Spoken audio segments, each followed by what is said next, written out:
All right, so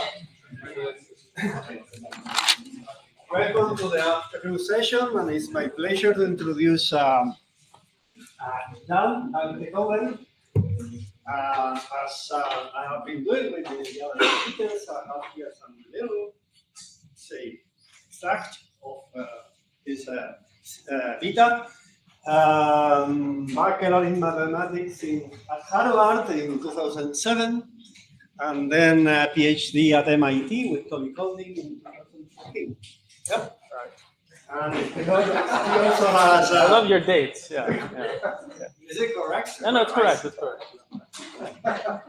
And also, well, this is your second or third time?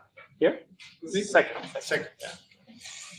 So, and also I have to say thank you to Dan because actually we contacted him, say, a month and a half ago, actually, which is a very short time in order to prepare an 8-hour course. So we are very and I should say. So he's going to give a course on min-max theory. Okay, thank you. Thank you so much for the invitation. It's really a pleasure to be here. I'm a little bit jet lagged, so if I collapse, hopefully somebody will come and rescue me. So again, this is going to be a mini course. So the idea is that you should understand what I say, maybe. So please ask questions, and I don't know what to assume, so I'm assuming basically nothing. So for experts, you might be very bored, but it's good to be bored sometimes. Okay, so just to make sure we're on the same page, so I want to just say a little bit about the objects of study, and then I'll talk about what the plan is for these lectures. Okay, so let me just say a few words about minimal surfaces. So I don't assume you know what a minimal surface is. So or minimal hypersurface. So we're going to be considering Riemannian manifolds Mn.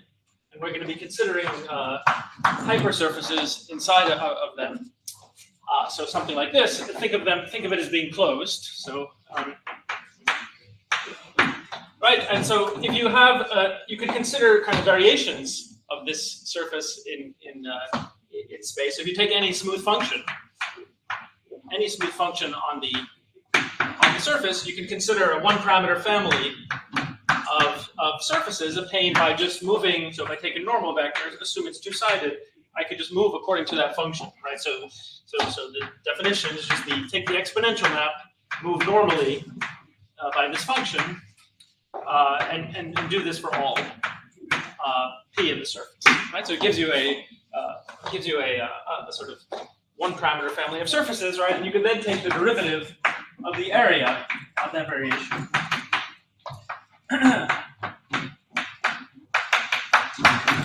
Okay, and I hope in the other class in the morning, he's proved the first variation formula. So has he proved the first variation formula? He did. Okay. So what it gives us is the following. So we have this, right? So a minimal surface is just one for which this is equal to 0, and as you see, what that means is for all variations, the first derivative of the area is 0. So sigma is minimal if and only if this mean curvature is identically equal to 0 on the surface. And as you see from this formula, it means that it's a critical point. So sigma is a critical point for the area functional. So they're called minimal surfaces, but they're actually just critical points in general. Okay. So so we just take another derivative, right? So let's see what happens when you take the second derivative. So if we compute the second derivative of the area in this family, so we get another formula. So did he derive this formula as well in the course this morning? Okay, well, it's good to see things twice.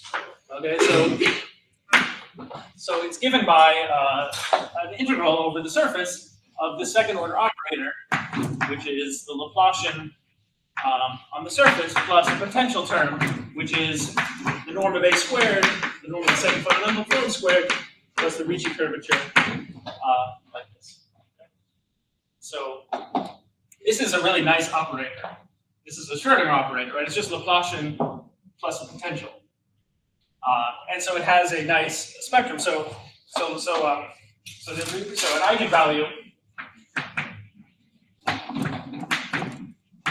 of L is one which is a function, or an eigenvalue and eigenfunction. Eigenfunction phi with eigenvalue lambda is just a function satisfying this property. Okay, and because this is a nice Schrodinger operator, and because it's self-adjoint, you get a nice sort of spectrum. So you have the lowest eigenvalue, you have eigenvalue 1, right, eigenvalue 2, and they're going up to infinity. Right? So 0, 1, all the way up to infinity. Any questions? So we say that the surface is stable. So we say sigma is stable if all of these eigenvalues, all lambda I, are bigger or equal to 0. We say sigma is unstable. Okay, if there's one of these is less than 0, all right, and then you can count the number that are below 0. Say it's a 0, you count the number of eigenvalues. So we call this the index. So the index of sigma is the number of negative eigenvalues.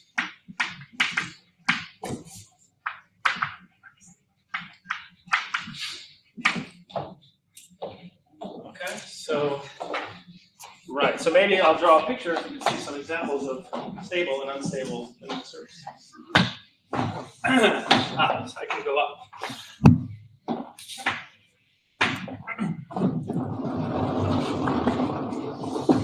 Okay, so I could draw. Let me just draw some metric, on an n sphere.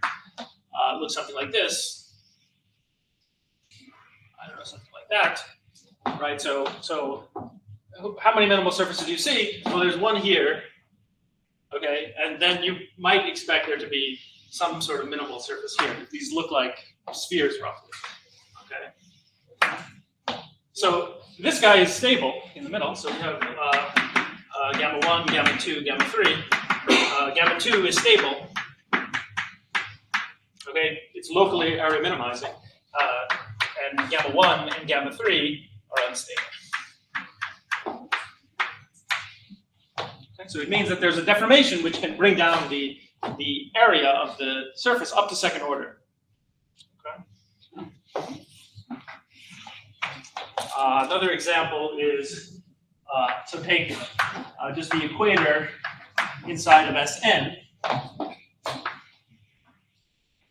and let's take, so here's Sn, here's Sn minus 1.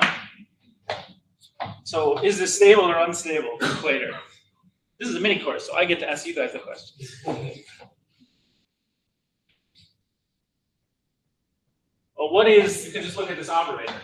So the operator is just going to be,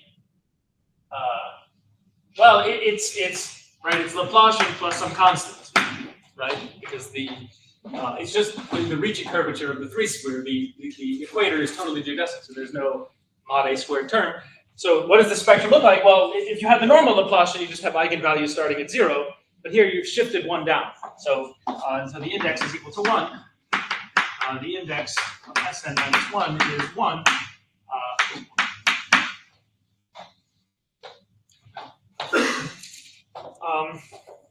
Okay.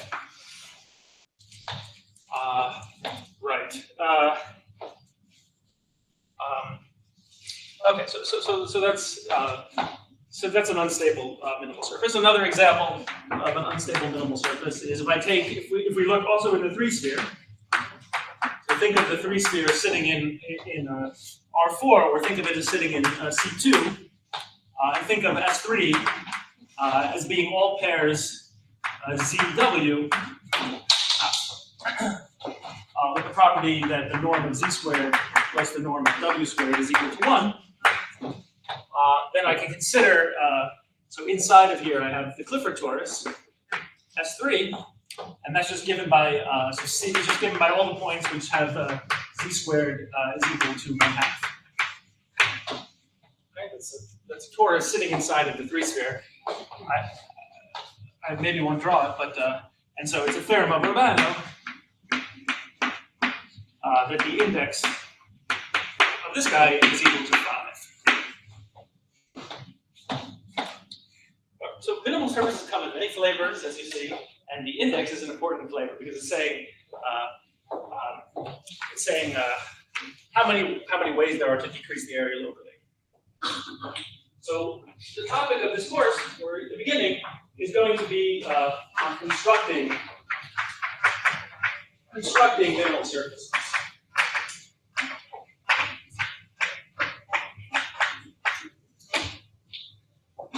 So the stable ones, so it's sort of classical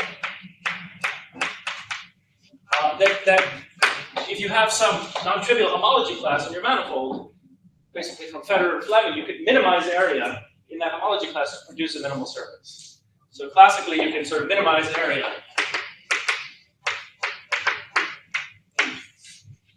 in some, maybe a homology class or an isotropy class. And this process gives you a stable minimal surface. In fact, an area minimizing minimal surface. A stable minimal surface.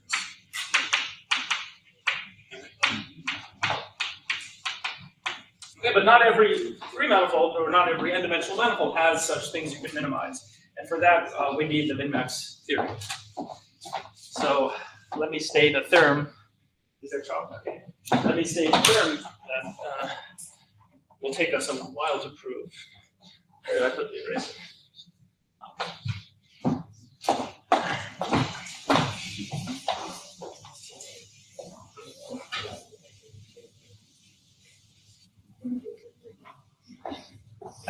Is it, you guys, a question? Or okay, so here's the theorem I want to talk about. So here's the theorem. It's due to Elmgren Pitts, and in the form I'm going to present it due to Simon and Smith. Okay, and it says the following. So it says every 3 manifolds admits an embedded minimal surface. Embedded.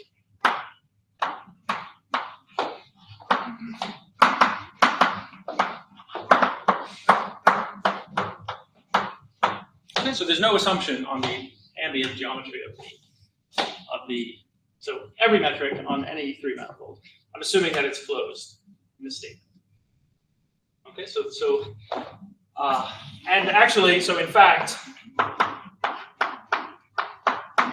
they didn't prove it in the 80s when these results were first proved, but it's known now that if the metric is generic, so maybe I'll say later what that means, then the index of the minimal surface has index 1.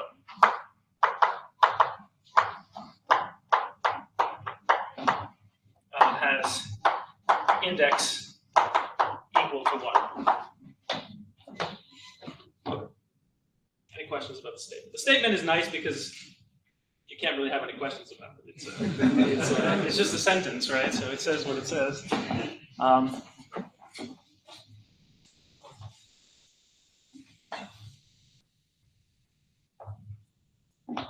Well, you could have questions about it, but so the plan was the plan for these lectures was maybe the first 3 or so to give many of the ideas and a proof of this theorem. Okay, so 3. I don't know how long it's going to take. 3 plus. Okay, to give the main ideas of this theorem.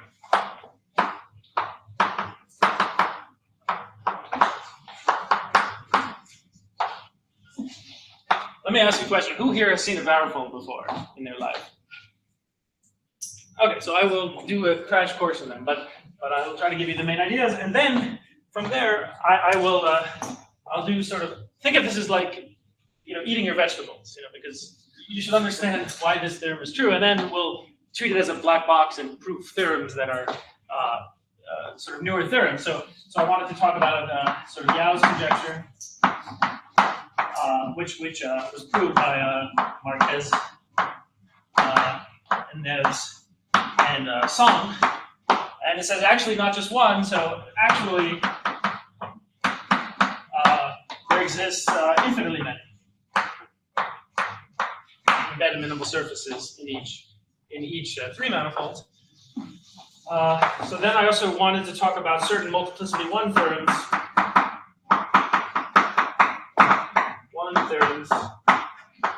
Due to Zhu and collaborators.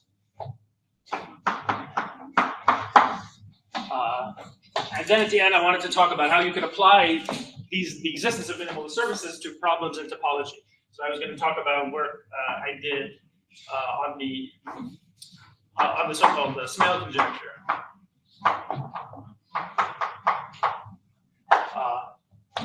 So the existence or non-existence of these minimal surfaces can be applied to problems in topology. Question? Yes. Yes. What do you mean by infinity? So infinitely many distinct embedded minimal surfaces. Meaning not homotopy or? Well, no, they could be homotopic. I mean, there could be no interesting homotopy groups. So like in the three sphere. Take an arbitrary metric, then there are infinitely many embedded minimal surfaces.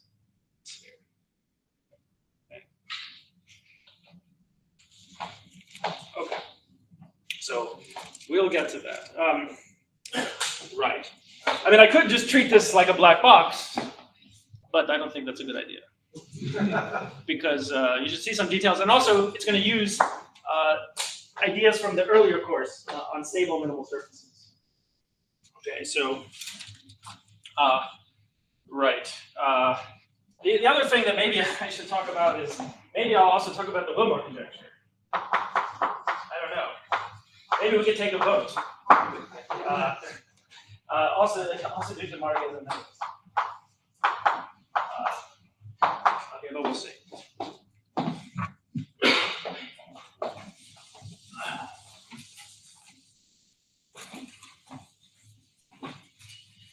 But before I dive into the construction, I want to say a few things about stable minimal surfaces, because it turns out that stable minimal surfaces play a huge role in this theory. So we need there's a curvature estimate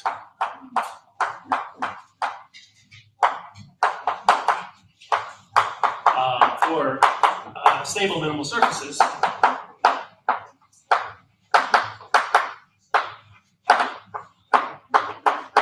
And it's due to Shane. So in this form. So let me just state it. So here's the theorem. Okay, so suppose I have U as an open set in some three-dimensional manifold. Well, then there's a constant that only depends on U. So there exists some constant just depending on U. Okay, such that if I have any stable surface in this open set U, such that if sigma is sitting inside of U with the boundary of sigma inside the boundary of U, and sigma is stable,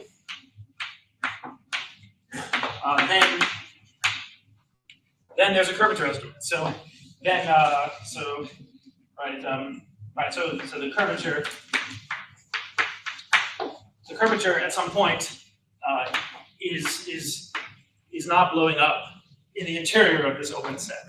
So we have the distance from x to U to the boundary of U, and then to the negative 2.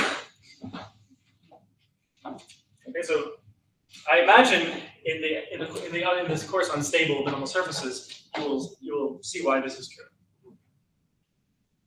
Okay, so what's a consequence of that? Well, if I stay away from the boundary, right? If I take some compact set here, that means I have a priori bound on this soup of the second fundamental form. And what that means is that I have smooth convergence. So maybe you've seen that, maybe not. But the point is, so sort of a consequence of this is that if I have a sequence of, if I have a sequence, so this is a sequence of stable surfaces,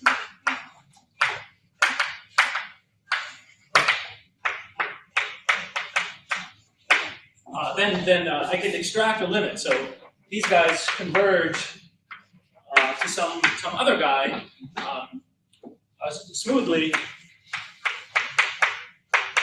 on compact subsets.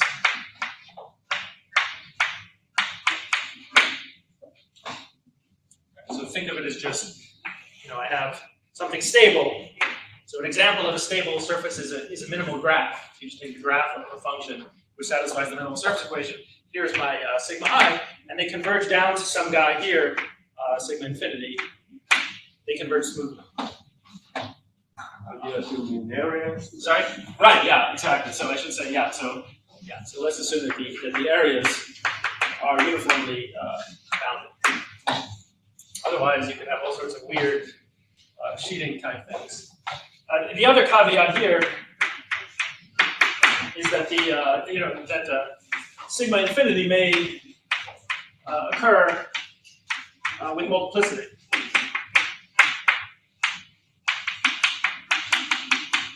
So when I talk about variables, I'll explain what that means more. It just means that you could be having several sheets, which on any compact set are converging smoothly, but there could be more than one sheet in that convergence.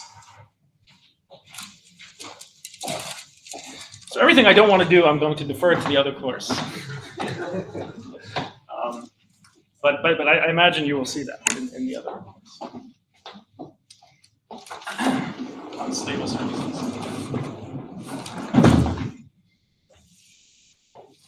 Okay.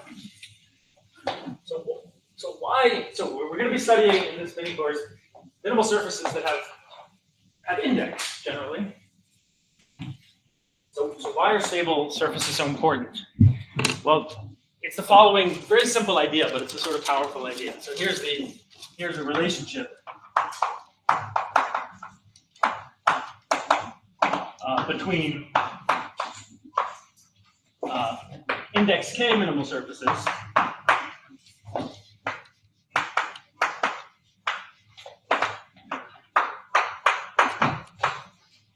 and stable minimal surfaces.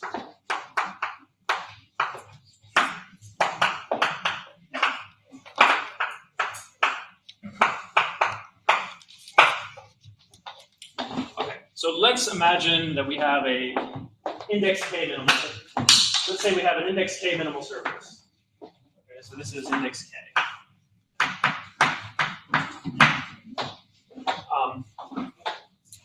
So what I want to do is just consider k plus 1 balls. So let's just take B1, B2, all the way up to bk plus 1. So the claim is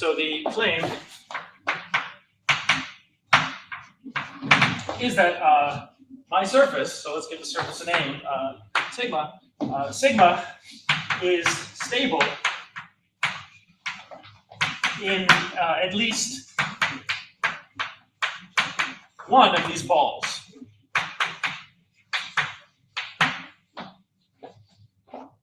And by stable, I mean for deformations which vanish at the boundary.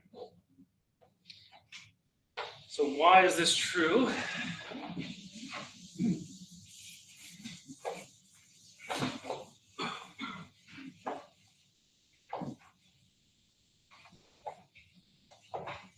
So,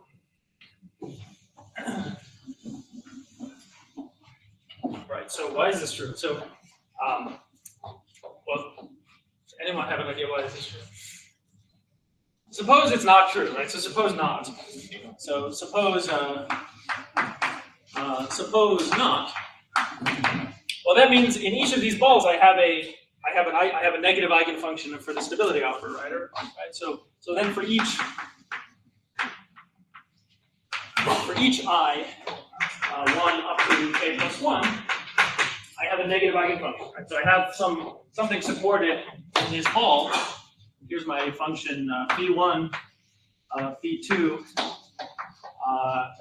phi k plus 1, which bring down the invariant. Right. So we have an eigenfunction.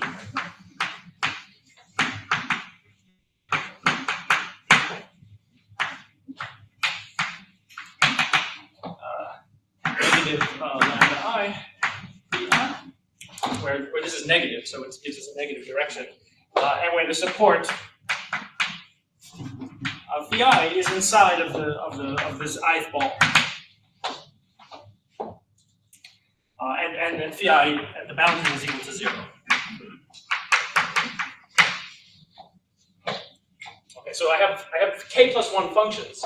Okay, and I can take the span. So then I can consider the span of these functions of phi1 to phi k plus 1. And so this is a vector space. This is k plus 1 dimensional vector space. So why does it have dimension k plus 1? Yeah, because they're linearly independent because the supports are disjoint, right? And if you look at the quadratic form associated to the stability operator, so I don't know, it takes in phi1, I don't know, psi 1, psi 2. If you look at this quadratic form,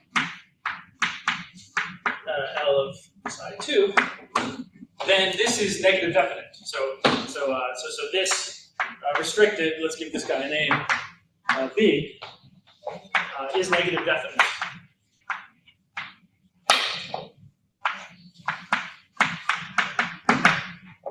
So why is it negative definite, first of all? Sorry?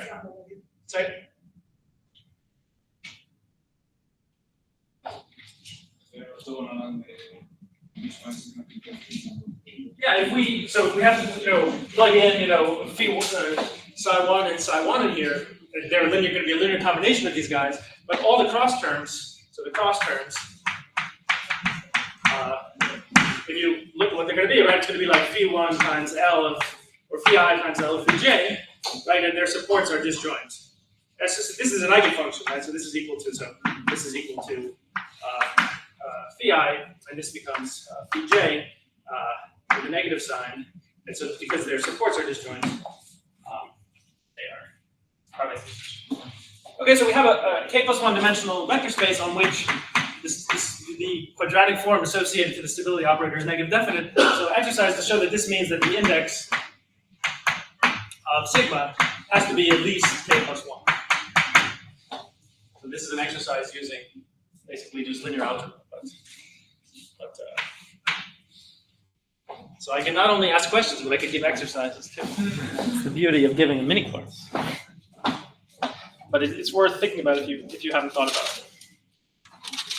Any questions about that? So the point is, if you have an unstable minimal surface, there's a lot of balls where it's actually going to be stable. Right. So this is why when we're studying unstable minimal surfaces in the next few lectures, it's going to play a role.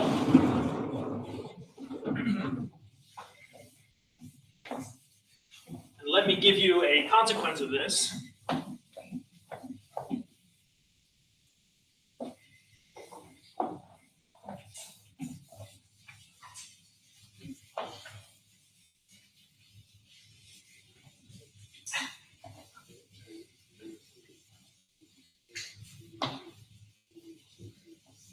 So we have the following dichotomy. So here's consequence.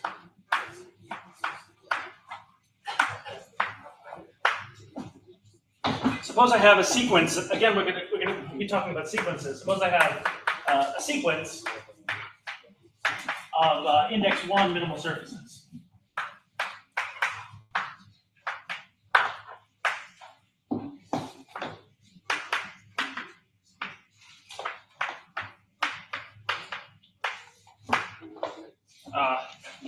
So we get a dichotomy.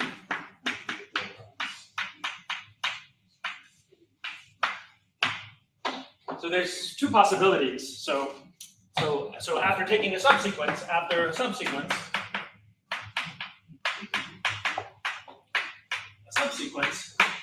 either, so in the first case, there exists a point in my manifold. Exists a point in the manifold, and a sequence of Ri going down to 0. We actually call it Rj going down to 0, such that sigma I is stable in the whole manifold away from this point. So in M, take away the ball of radius.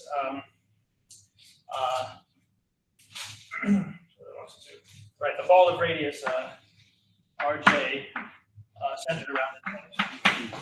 Okay, so there's either a point where the surfaces are stable away from that point, or the sequence is actually stable in all small enough balls, or there exists a number r greater than 0 such that my sequence sigma I is stable in all balls of radius at most some number at most radius r for large I.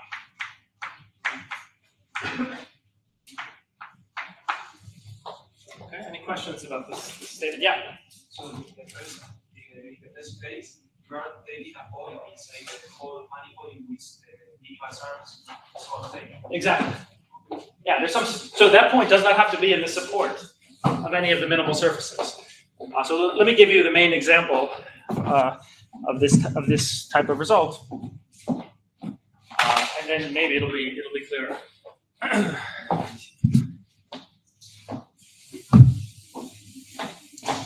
So I will do this for. Well, let me give you the example first. So the example is there's a nice minimal surface sitting in R3 called the catenoid. So let's call this the catenoid C. So so we have this catenoid here sitting in R3. That's one surface. So how are we taking a sequence? Well, just take some sequence of numbers going down to 0, and then let's look at this sequence. Let this be my sequence of the minimal surfaces. So we're what's called blowing down the catenoid. So if you have a minimal surface and you take a homothet, it's also a minimal surface. And so if we look at just a ball, if I look at the blowdown in this ball, so just consider sigma I inside some fixed ball, then what am I seeing? Well, I'm seeing things which are looking flatter and flatter, right? And right, it's getting really, really flat. And somehow in the limit, what I'm seeing is some sort of a disk with multiplicity 2. Okay, so which for this example, where are we in the dichotomy? Are we in 1 or 2?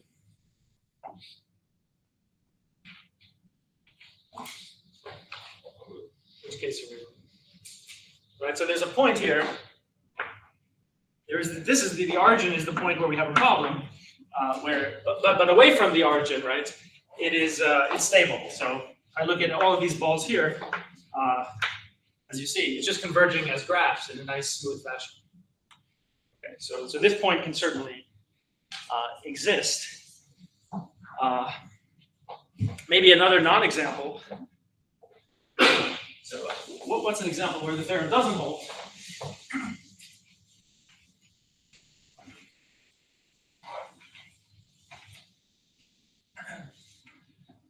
So if we take the Shirk surface, so the Shirk surface looks like two planes, something like this, desingularized with infinite genus that. So just take two planes and along the line of intersection, drill in a bunch of holes. If we take blowdowns of this surface and let that be my sequence, so what is going to be the limit then of this sequence? We just blow down this guy. Well, what we're going to see is just two planes which intersect orthogonally. And in that case, it's not stable away from a point because you have a line of singularities, right? So anywhere along that line would be a place where it couldn't possibly be stable because the limit is not smooth. Okay, so this is a non-example. So these guys do not have index, even bounded index.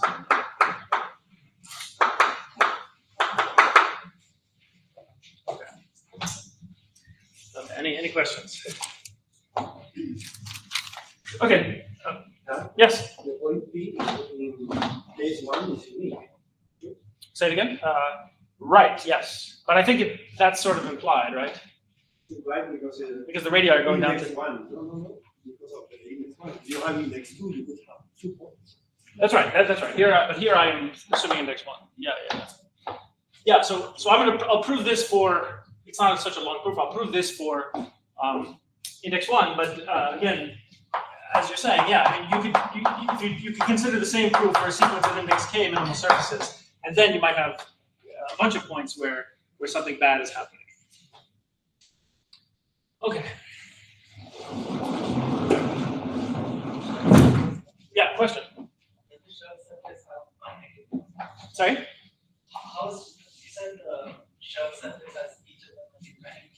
Well, yeah, suppose the index, okay, so suppose I didn't state this for higher index, but what you get the same thing. You're either stable everywhere or you have finitely many points where you're not stable.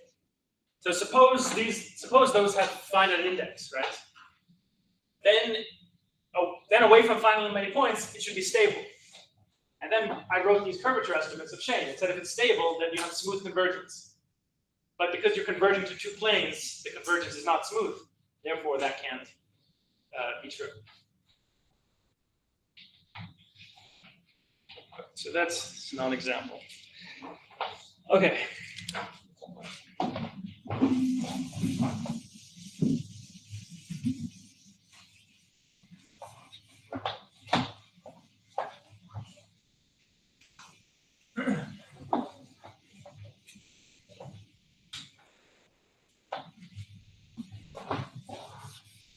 Okay, so it's not a hard proof. So the idea is it's just sort of a combinatorial argument. So let's just fix some point in a manifold. Fix P in the manifold, and fix some number R, and then so by the analysis that I just erased, right? We know that each of my surfaces is either stable in the ball of radius r about P, or I can pick any ball which is disjoint from that ball. So here's this. So here's my point P. Here's this ball of radius r about P. Why don't I just take everything in the manifold that's out there? So let my second set be M minus the ball of radius 2r about P. So I'm either stable here. Each surface, I should draw the surface, yikes. So I have some surface, sigma I, and it has to be stable in one of these two balls. Okay, so now we'll just take a sequence of Rj going down to 0. So let's take Rj, some sequence of numbers going down to 0. Right, so there's sort of two cases, right? So if for each j, there exists infinitely many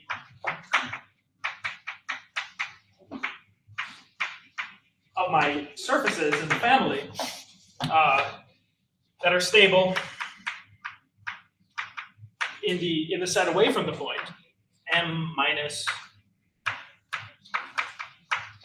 Well, in that case, then I'm in case 1, right? So this gives me case 1. Because for each j, there's infinitely many guys which are stable out there. So I just pick one of them with the smallest index. Then I shrink it. Then I go out in j, and I can go out and keep producing a subsequence for which case 2 holds. Sorry, case 1 holds. Okay, so we can assume that that doesn't happen. So what's the opposite of that?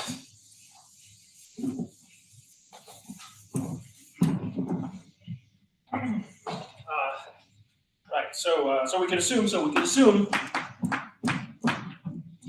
Without loss of generality, that doesn't occur. So that means for some Rj, we get that the sequence sigma I is stable in the ball, right? In the ball of radius Rj about p for I large enough.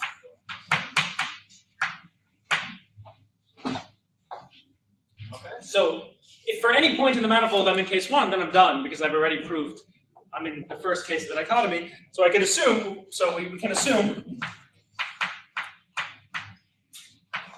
that for each p I have some radius where I'm in this case, right? So for each p there exists some Rp greater than 0 such that my sequence is stable in the ball of radius Rp about p for large I. Okay. And now we're almost done, right?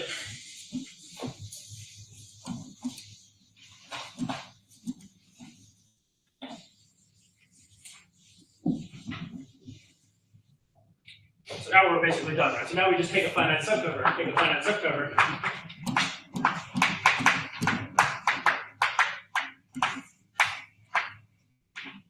So I could write my manifold now as a union. I goes from 1 to some x here k, b r pk.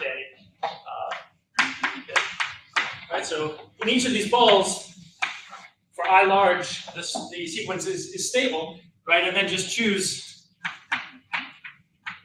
Q, right, less than the Lebesgue number. Okay, I'm done with a little overkill here. This may be of the covering, right? And then for all balls of that size, I'm eventually stable in that ball.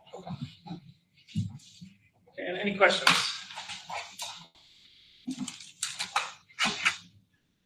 So why am I doing all this? What does this have to do with min-max? Well, the thing to take away, and you're going to see when we talk about the sort of regularity of min-max, is that so index.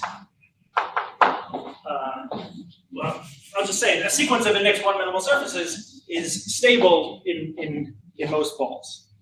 Okay, and we're going to see for min-max sequences soon, in the last 15 minutes, we'll see eventually that something similar is true. Okay, any questions? Yeah. Yeah, so maybe, sorry, Q should be here.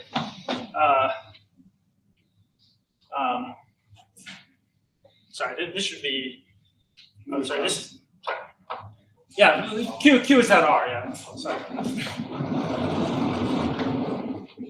Yeah, this should be Q. Thanks. Question? Is there a question? Yeah. Say it again.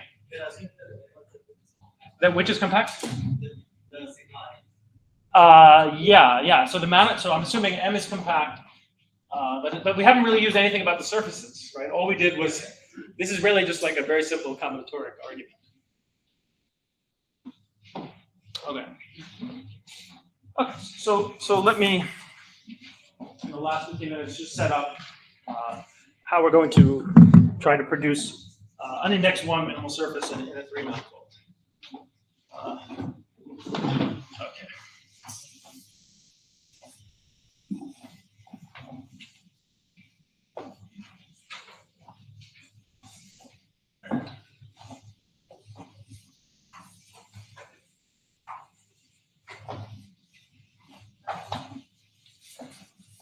So I stated it for a general free manifold. What I'll focus on is just a case of a sphere, but it will work in general too.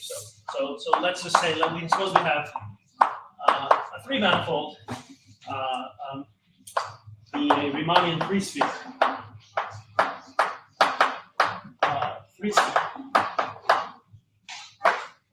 Okay, then we want to say then M admits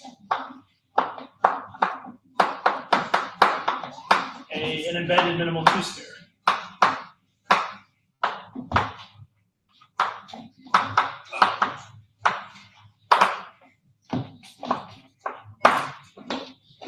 Okay, so this theorem is going to take probably the next 2 or 3 lectures to go through in detail. A good reference is a paper of Colding de Lellis.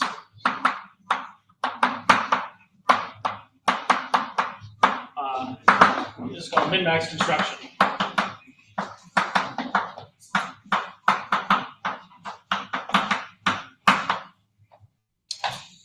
Okay, so what's that? So we have some diffeomorphism. We have some crazy manifold. This is some three-dimensional sphere. Right, but we have a diffeomorphism to our nice, round sphere like this. So just think of the sphere with its usual metric. So we have some diffeomorphism, right, going from the standard sphere, the standard guy, into the one that we're considering, where we want to produce a minimal sphere. Okay, and this S3 has a very nice sort of foliation, right? You could just consider concentric. You sort of sweep out the sphere by concentric S2s. So you could write an explicit family, right, as just sigma t. These are just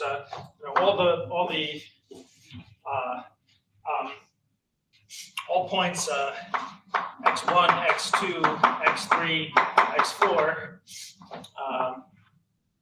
is equal to all points in this form, right, where x4 is equal to t. Okay, this foliation. And so this foliation, we could sort of push it forward, and we get a sort of sweep out of this of the sphere here.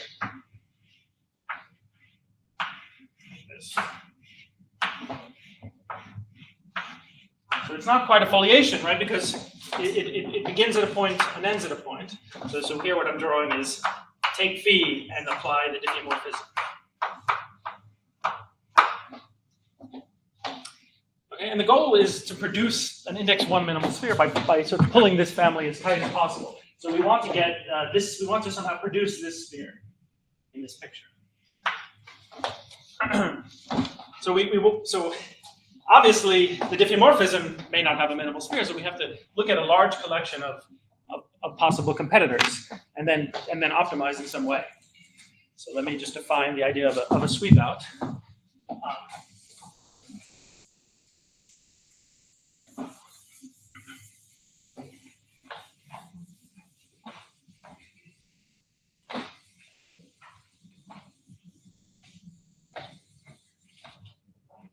So what is a sweep out? So a sweep out is, so we say that sigma t, this is a one parameter family of surfaces.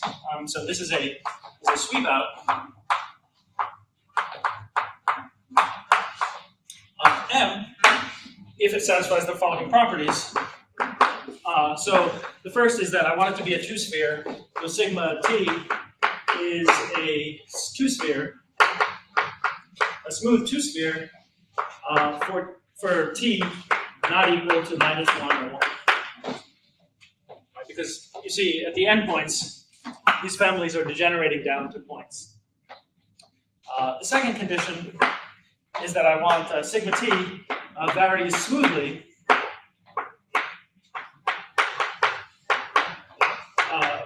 for t in the range where it's actually a smooth surface, where this is meaningful. Smooth, just like here, we have a smoothly varying family of two spheres. And then the third thing is, well, what happens as you approach 1 or -1? Then I just wanted to converge in the Hausdorff topology. So let's just say sigma t converges to plus or -1 in the Hausdorff topology.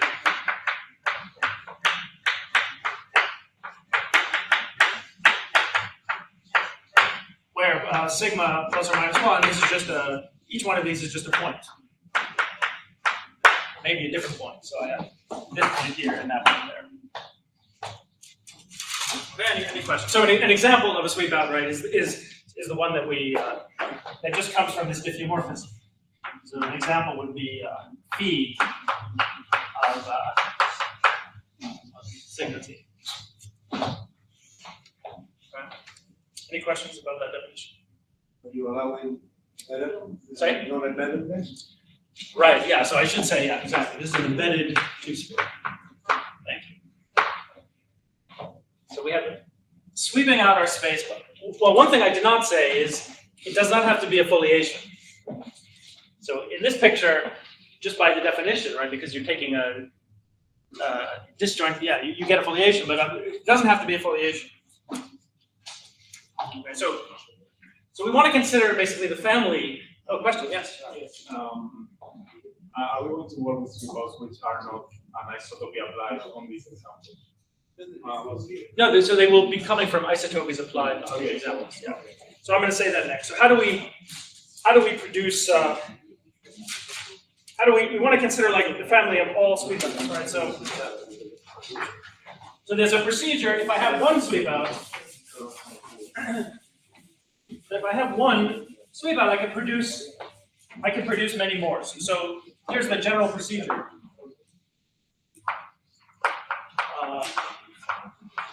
To produce sweep-outs.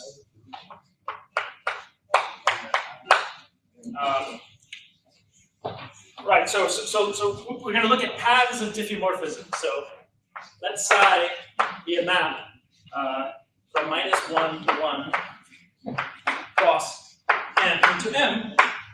Okay, this is smooth. Okay, such that for each t, if I fix t, then I get a map from m to m. This has to be a diffeomorphism. So psi of t, this guy here is a diffeomorphism of m. So think of this as just being a path of diffeomorphisms. Okay, and you can check if I start out with some sweep out. Then what I can do is I can apply this procedure in the following way. So then psi of t, sigma t is also a sweep out.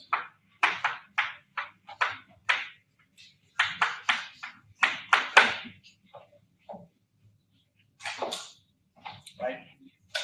And notice what's happening here. So we're for different t, we're applying different diffeomorphisms to the surfaces. So that means what can happen is two surfaces that were disjoint, when you apply this procedure, they can intersect each other. But they can intersect each other, but they're still embedded two spheres. Okay, and so let's just denote by pi. This is going to be the set of all sweep-outs. So this is the minimal, say, the smallest collection. Just right here of sweep-outs. Containing the one that we have on the left board, containing, I don't know what So this is a huge family of sweep-outs of the three sphere. Okay. Question? Yes. Just remove the smallest one, Yes. Closed for this procedure. Yeah, exactly. Yeah. Smallest closed collection of sweep-outs containing. Right. That's closed for this procedure. Thank you.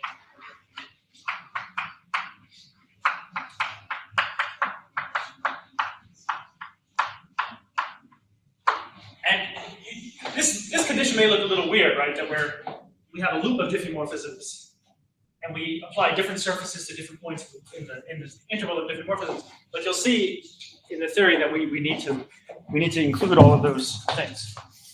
Okay, so I have 5 minutes. Maybe I can just say we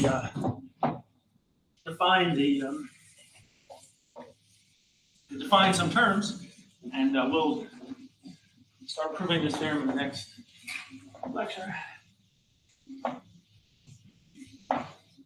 So we're going to define this sort of width with respect to this family. So this is this number omega. So this is the infimum.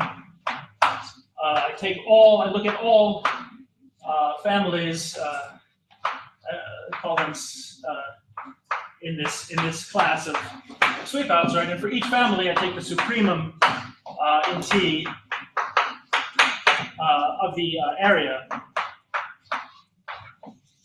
of sigma T. So for every sweep out, I look at the maximal possible sphere, the area of a sphere, and then I take the inf over all possible sweep outs. Okay, and the hope is, so the hope, it's more than a hope, is that this number is positive, and that you can produce a minimal surface that has area, that minimal area W. So in this picture, you would hope to be producing a minimal surface that's green there. So the hope that we can produce.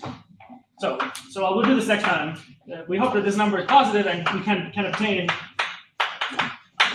a minimal surface, a minimal sphere with area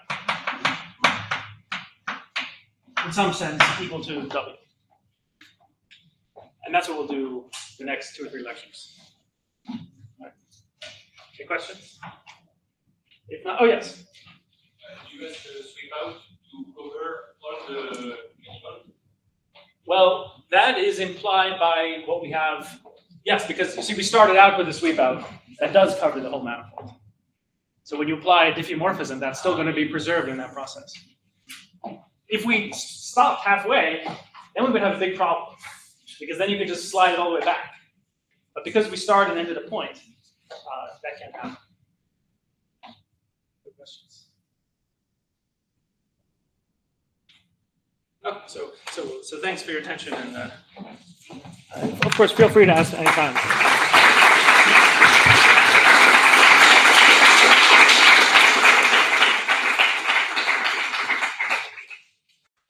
We already have questions.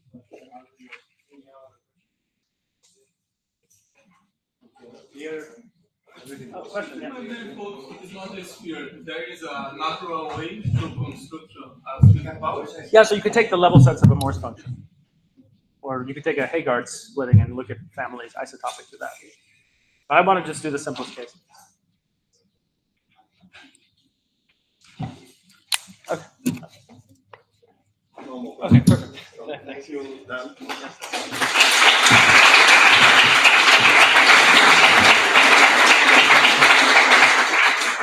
We will be starting 5 minutes.